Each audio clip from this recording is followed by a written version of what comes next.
మరి చిన్నాన్న చనిపోయిన దినకాలంకి వెళ్ళాము.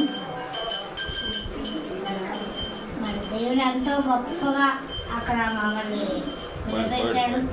బలహీనగా ఉన్నప్పుడు కూడా ఎంతో అద్భుతం చేశాడు.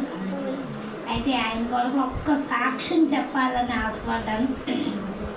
ఈ శుక్రవారం కన్నా కిందటి శుక్రవారం ఆయనతో పాటు లేవబడ్డాడు.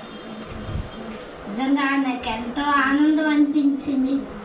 ఆ శుభ శుక్రవారం దేవుడు ఒక దొంగకి ఎలాగైతే విడుదలిచ్చాడో అలాగ అంత అద్భుతంగా తండ్రికి ఆ నాన్నకి మంచి విడుదలిచ్చాడు.